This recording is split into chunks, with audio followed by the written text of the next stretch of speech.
Juan Guaidó, presidente encargado de Venezuela, presidente de la Asamblea Nacional de Venezuela. ¿Qué tal? Muy buenos días para usted. Ana, Le agradezco el madrugón, 7 de la mañana en Caracas. Buenos días, Ana. Gracias por la invitación. Encantada de saludarle. Hemos escuchado a la posición de la Casa Blanca, lo ha comentado además en las últimas horas con periodistas, lo que quiere es diálogo, lo que quiere es entendimiento y una solución negociada. ¿Han notado ustedes un cambio, la oposición democrática al régimen de Maduro, con el cambio de inquilino en la Casa Blanca? Bueno, estamos insistiendo en una solución política al conflicto. Ya es muy dolorosa la situación en Venezuela, millones de refugiados solamente comparado con Siria. Elecciones libres y justas es la ventana de oportunidad para solucionar esta crisis, generar estabilidad, gobernabilidad, entre otras cosas en Venezuela urgentes, ayuda humanitaria, atender la crisis de servicios. $3 al mes apenas gana hoy, es el salario básico del venezolano. A través de elecciones libres y justas, y es lo que hoy respalda no solamente la Casa Blanca, sino también nuestros aliados en Europa. Creo que será una ventana de oportunidad con la administración Biden para solucionar este conflicto de esta manera, que por cierto, ya intentamos en el 2019 una negociación a través del Reino de Noruega. Lamentablemente no llegó a término, no llegó a lograr un acuerdo, que es lo que queremos y necesitamos hoy los venezolanos. Esa negociación que se abrió en Noruega entre ustedes y el chavismo, ¿esa ventana está cerrada por completo? No escuché completa la pregunta, Ana. No, digo, esa ventana de oportunidad que se abrió, aunque muchos la criticaron, esa ventana de oportunidad que se abrió con la negociación en Noruega entre ustedes, la oposición democrática y el régimen de Maduro, ¿esa ventana de oportunidad está cerrada por completo? No, lo que estamos insistiendo es que es una oportunidad. Existir cuando enfrentamos una dictadura. Maduro hoy no deja de estar señalado por lesa humanidad, por tratar de insistir en la solución sigue estando Maduro señalado por delito de lesa humanidad. Hay natural escepticismo no solamente de los venezolanos, también de nuestros aliados, pero creemos que hoy, con la presión internacional, la mayoría, o ejerciendo la mayoría de lo interno en Venezuela, teniendo una petición muy clara y muy transparente, no solamente a los venezolanos, sino con el mundo, que es elecciones libres y justas, podemos hacer de este proceso un logro, una oportunidad de acuerdo, no solamente una fallida negociación como las veces anteriores. Entonces, de nuevo, ¿tiene riesgo este proceso? Tiene riesgo. Estamos enfrentando una dictadura, pero debemos aprovecharlo al máximo hoy, sobre todo por la crisis y la tragedia que estamos atravesando en este momento en Venezuela. Una dictadura que cómo se está enfrentando al COVID. Hablaba usted de la crisis humanitaria, ya existía antes de la pandemia. En Venezuela se calcula que hay 5,5 millones de refugiados. Con una pandemia de estas características y en una situación económica además muy precaria, ¿cómo están viviendo ustedes en Venezuela? Mira, ya la emergencia humanitaria devino en una catástrofe. Hoy estamos incluso trabajando con UNICEF y la OPS, la Organización Panamericana de la Salud, para mejorar la cadena de frío, para poder ingresar las vacunas a Venezuela, generar un plan de vacunación. Hoy las cifras negras son lo que abunda.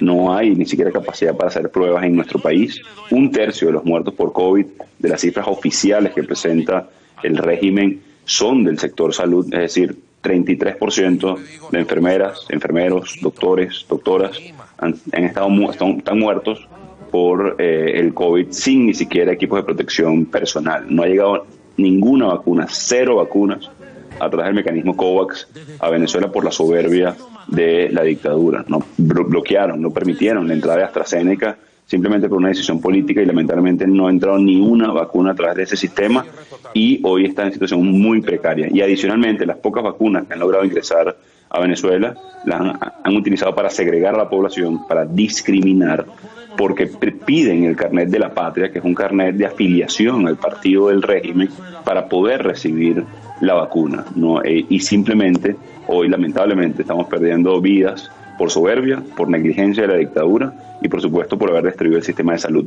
en nuestro país. Vamos a insistir en que ingresen vacunas a través del sistema COVAX, que es la forma de garantizar un plan de vacunación serio con las multilaterales para poder alcanzar por lo menos al 20% de la población.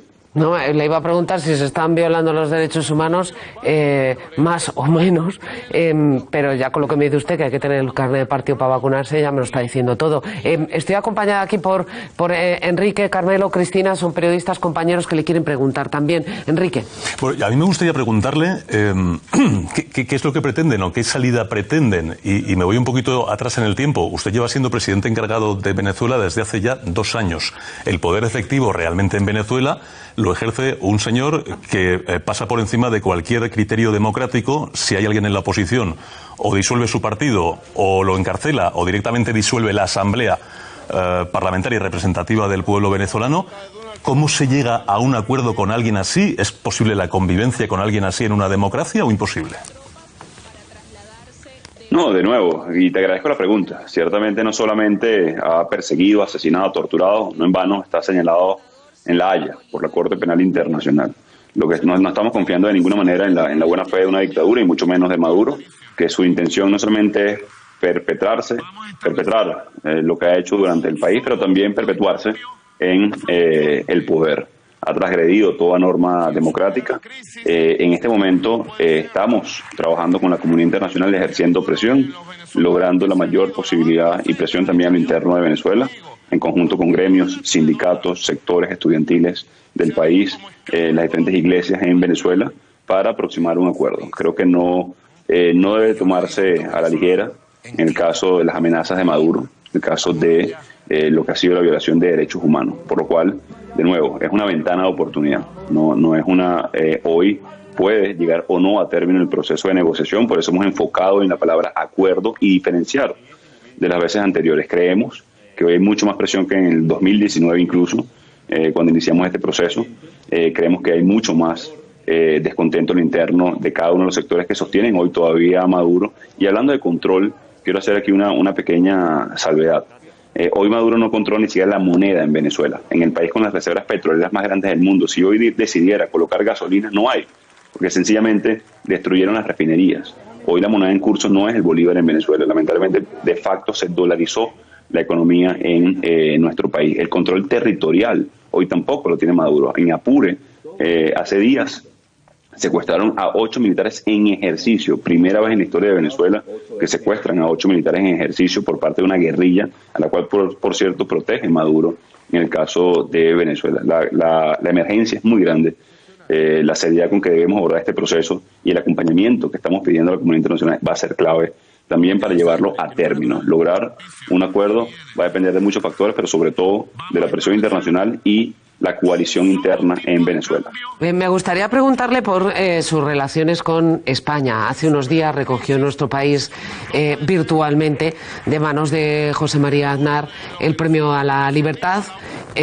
Sus relaciones con el partido de centro-derecha son obviamente fluidas, buenas, pero no sé cuáles son sus relaciones con el gobierno de España, donde uno de los partidos que lo compone ha tenido mucha cercanía ideológica, incluso han trabajado con el chavismo. ¿Se ve usted respaldado por el gobierno de España en Latinoamérica y en el corazón de Europa? Sí, bueno, primero agradecer por ese premio otorgado a la Fundación FAES. Es un reconocimiento a los venezolanos, a la lucha por la libertad, la constancia de la sociedad venezolana, a pesar de ser perseguida, oprimida de alguna manera por una dictadura. Con respecto a nuestras relaciones con España, han sido muy fluidas, muy activas, además, para lograr en este momento el respaldo del proceso de logro de un acuerdo que pase por una negociación integral. En este momento, poner foco en la solución, elecciones libres y justas, que incluye, por supuesto, la elección presidencial, que es la que nos deben a todos los venezolanos y por la cual la dictadura nos arrastró a esta catástrofe y a esta emergencia en este momento. Hacemos votos no solamente en España para facilitar con todos los partidos de oposición o gobierno, también lo hacemos en Alemania, también lo hacemos en Holanda, en Inglaterra y, por supuesto, en los Estados Unidos o Canadá. Es importante, sobre todo por la vulnerabilidad que atraviesa hoy la República. Señor Guaidó, usted en millones de refugiados. Señor Guaidó, le decía que usted ofrece un acuerdo de salvación nacional a través de un proceso de negociación. Esto lo ofreció el pasado, creo, 11 o 12 de mayo. Una negociación de la que usted no hablaba antes. Este ¿Este ofrecimiento es de alguna forma la consecuencia, señor Guaidó, de que la presidencia virtual que usted ostenta no haya logrado avances en la democratización de Venezuela? Mira, sería relativizar con respecto a la lucha venezolana, la violación de derechos humanos o lo que ha atravesado la sociedad venezolana y lo que ha generado una dictadura con 6 millones de refugiados comparado con Siria, 9.1 millones de venezolanos en riesgo de hambruna comparado solamente con Sudán del Sur o el Congo. No se trata solamente de quién ocupa la silla en Miraflores, se trata de vidas de venezolanos, se trata de atender la crisis y la emergencia regional que representa un peligro hoy Maduro, no solamente por migrantes y refugiados a nivel de Latinoamérica. Imagínense la crisis de refugiados que existe hoy en Europa, en España. Imagínense eso impactando en países como Colombia, Perú o Ecuador, o incluso en el sur de Estados Unidos, como recientemente publicaron unas imágenes. Para nosotros una negociación no es nueva. Lo intentamos en el 2019, lamentablemente la dictadura la evadió. Lo que estamos también cubriendo en este momento y contemplando es qué pasa si la vuelve a intentar evadir cuando está en curso esta emergencia. Una presidencia no es virtual o es de facto, según la situación de Venezuela, según nuestra Constitución, el artículo 233, simplemente se necesita, y digo simplemente porque es el logro que queremos los venezolanos y el mundo entero, una elección libre y justa para dirimir el conflicto. Es la petición de los venezolanos, una elección presidencial, un cronograma de elecciones que nos pueda llevar a una solución de conflictos, generar confianza en el país, estabilizarlo, generar gobernabilidad, atraer inversión interna, generar empleo básico en el caso de Venezuela, sobre todo luego que destruyeron la industria petrolera. Señor Guaidó, hemos escuchado esta oferta de los Estados Unidos de unas elecciones que serían pilotadas por el señor Maduro, unas elecciones de las que yo no me fío. Quiero decir que imagínese usted que aquí se hubiesen convocado elecciones libres bajo la presidencia de Franco. Es que es inconcebible. ¿Ustedes cómo consideran esta posibilidad y cómo entienden el cambio norteamericano? ¿Qué es lo que lleva al señor Biden a ofertar estas elecciones? De ustedes, soldados de mi patria, cuento con ustedes y ustedes cuentan, jefe libertador Simón. Yo creo que Cristina, hemos tenido un problema con la imagen, en una conexión complicada. Si la recuperamos, que responda a esa pregunta. Cristina, yo creo que es que él te ha oído, pero nosotros hemos perdido su respuesta. Hemos aguantado 20 minutos más. Era una conexión complicada. Yo no sé si podemos recuperarlo, compañeros, o... A ver. Yo no sé si vamos a poder. Yo creo que cuando ha salido lo de Franco se ha cortado la comunicación. Quiero en lo que lo recuperamos en 2 minutos. Apenas, no tenemos mucho más tiempo. Una impresión de lo que nos ha dicho Juan Guaidó. Enrique. Pues que por tener esperanza, ojalá esté habiendo contactos y que sean fructíferos, porque si es por la presión internacional y depende de la parte de China y de Rusia, Maduro no se va a mover de ahí. No, es evidente. A mí me da... sí, dime. No, es evidente que Maduro tiene un apoyo importante en Rusia y en China, como acabas de señalar, y sobre todo tiene algo que es más preocupante, y es que tiene apoyo por parte de los militares. No en los estamentos medios, pero sí en los altos, a los que cuida como un bebé a cada uno de ellos, con todos sus intereses, ¿no? Y eso es un problema serio, porque a mí me parece que Guaidó lo tiene bastante difícil. Hemos recuperado esa conexión y no la quiero perder de nuevo. Yo no sé, señor Guaidó, si escuchó usted la pregunta de Cristina y le puede responder. Si confía... Parcialmente, disculpe. Sí, Cristina, ¿se la repites en 30 segundos porque nos tenemos que ir a publicidad? Que yo no me fío de unas elecciones capitaneadas por Maduro, que no lo entiendo, que van a ser unas elecciones trufadas, y que cómo ven ustedes esta posibilidad y por qué se ha producido el cambio del señor Biden en la postura americana. Sí, nosotros tampoco nos fiamos, Cristina, de una dictadura. Por eso hay que construir un proceso de acuerdo que venga acompañado, por cierto, con la disposición de nuestros aliados del levantamiento progresivo de sanciones de cara al cumplimiento del acuerdo. No solamente tú, Cristina, en mi caso también, por supuesto, escéptico, muchos venezolanos y la comunidad internacional. Por eso se ha hablado incluso qué pasa si falla el proceso, cómo se aumenta la presión, cómo se hace responsable a un dictador violador de derechos humanos, cómo se hace responsable a Lukashenko por bajar un avión en Bielorrusia o a Ortega en Nicaragua.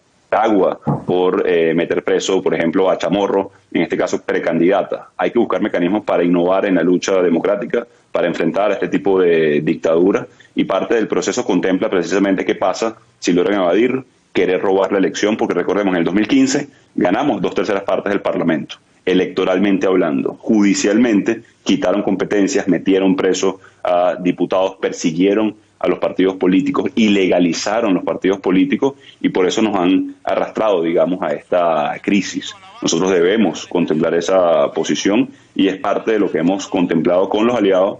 ¿Qué pasa si falla el proceso? Pero hacer grandes esfuerzos para llevar a término y convertir eso en una posible solución que genere garantías a todos los sectores, incluido, por ejemplo, la Fuerza Armada, incluido, por ejemplo, que hoy sin duda es el bastión que sostiene aún a Maduro secuestrando el poder.